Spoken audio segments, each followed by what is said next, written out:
Hey everyone, how's it going? It's your boy Skilled Fawn, and today we are going to be reviewing Elden Ring's newest DLC, Shadow of the Erdtree. Before we get into the video, I want to give a quick introduction for those who are unfamiliar with me and the channel.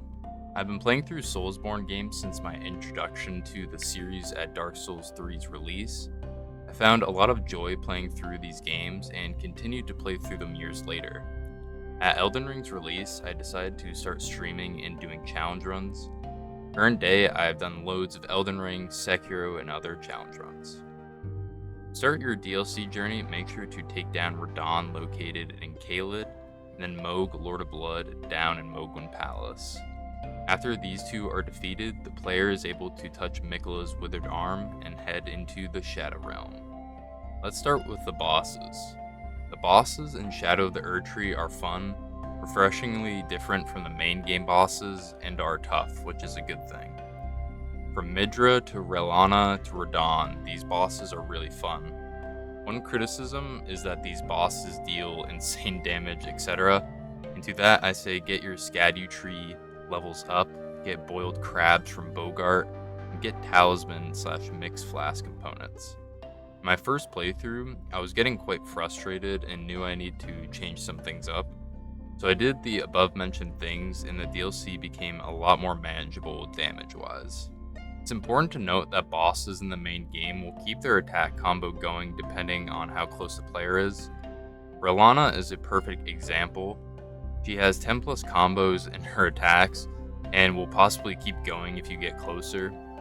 In terms of bosses comboing like crazy, most main game bosses are okay, and it makes the fight work really well. With Shadow of the Erdtree, it just seems like the combos never stop. Combine this with the fact that 50% or more of bosses' attacks are area of effect moves that require sharp dodge rolls. I'll go through some of the notable bosses that I enjoyed or disliked in my playthroughs and give a few sentences or more talking about them. Divine Beast Dancing Lion at first I struggled with, which I learned his moveset eventually. It has a lot of unpredictable movements, which reminds me of Guardian Ape in Sekiro. Relana was tough as crap, and even in my 4th playthrough she is giving me trouble. She was hard but fun, and reminded me of Pontiff from DS3. Golden Hippo, I'm personally not the biggest fan of it, but I can understand people's enjoyment during the fight. It would have been cooler if there was a different enemy there, but you know. Messmer, at first, I wasn't the biggest fan of, but each time I played through the DLC, I started to really enjoy his boss fight more and more. Especially that phase 2 transition, when he takes his eye out, shows the serpent within his eye, just the coolest thing. Midra, Lord of Frenzy Flame, is easily my favorite boss from this DLC. After doing the Frenzied Flame ending in the main game, I always wanted to fight a boss that was inflicted with madness. After fighting him both solo and co-op, I have to say that doing him solo is much more fun, but that's just my opinion. Ramna, Saint of the Bud, is also one of my new favorite bosses. Basically Melania 2.0, she moves around a lot and inflicts the Scarlet Rot status effect. She took a few hours to beat my first playthrough, but felt awesome after the fact. Lastly is Radahn, consort to Miquella. I'm going to spend some extra time talking about these two since they are the final boss, and the hardest boss I would say in From Software history. I mentioned previously that I've been playing since Dark Souls 3, which isn't the longest but far from the shortest. My time playing Souls-like games, Radahn, consort to Miquella has to be hands down the hardest boss out of all of them. I think this is a good thing for the most part, as this really challenges the player to do better, learn his moves, and possibly weapon optimization. This fight easily took me 10 plus hours on my first playthrough, as I was doing no armor, no spirit summons, and solo. But afterwards, gosh dang did it feel really good to take him down. At times, this fight can feel like an RNG festival, especially when certain attacks are just nearly impossible to perfectly roll. I think for all the player base, this is a good fight. Whether you are a casual or hardcore Soulsborne fan, this fight has it all. Now, there are plenty of other noteworthy boss fights, such as Putrescent Knight, Commander Gaius, etc.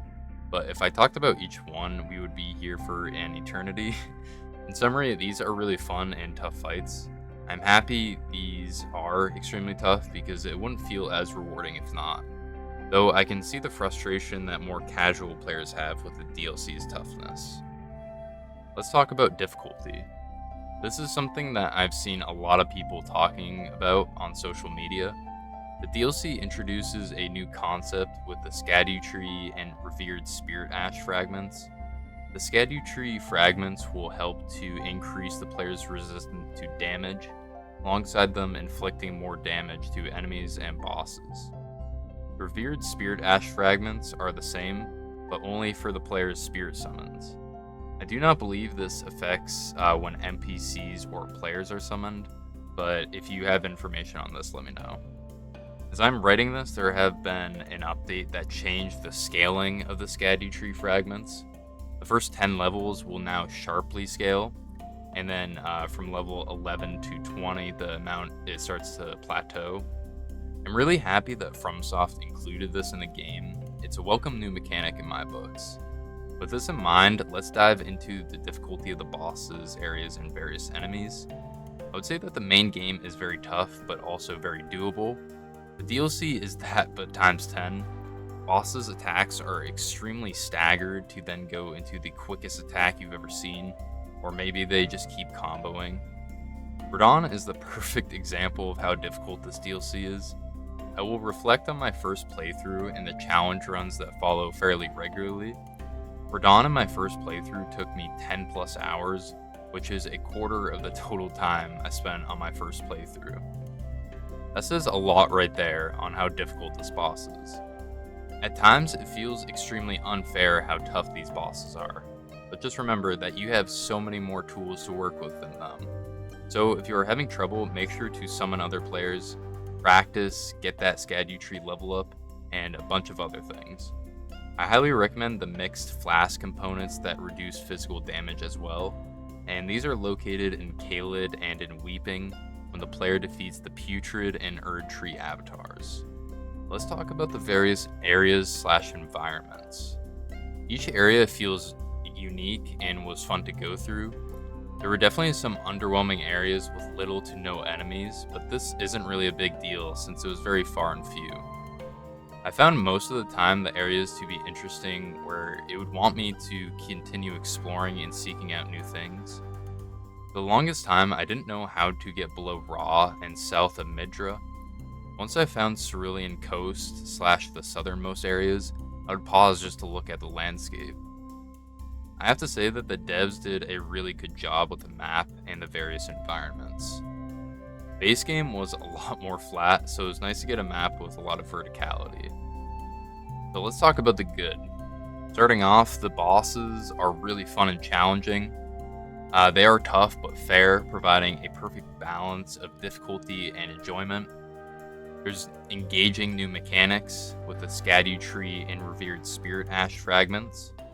Stunning environments. The DLC's areas are visually diverse and beautifully designed, encouraging exploration. There's a ton of replayability. Each boss and area offers a fresh challenge, making repeated playthroughs rewarding. And lastly, DLC weapons I've been using have been a blast, especially Midra's sword. This has been a really fun weapon to use in PvP. Now let's talk about the bad. While the DLC is a triumph in many respects, it isn't without its flaws. One of the more significant issues is occasional FPS drops, especially during high-intensity moments like Ramina's Phase 2 transition. These performance hiccups can disrupt the flow of combat and detract from the overall experience. Hopefully, future patches will address these issues to provide a smoother gameplay experience. Another thing that I found, which is a minor bug and is actually quite funny, is this Messmer gravity death kill. This has happened 3 times out of the various instances that I faced him, which isn't the most, but still I figured I would mention this. Is this necessarily bad? No, not really, but it is still something buggy that I figured I should mention. Let me know down below if this has happened to you or someone you know. In the end, Shadow of the Erdtree is an exceptional addition to Elden Ring. Its challenging bosses, rich environments, and new mechanics make it a must-play for fans of the game.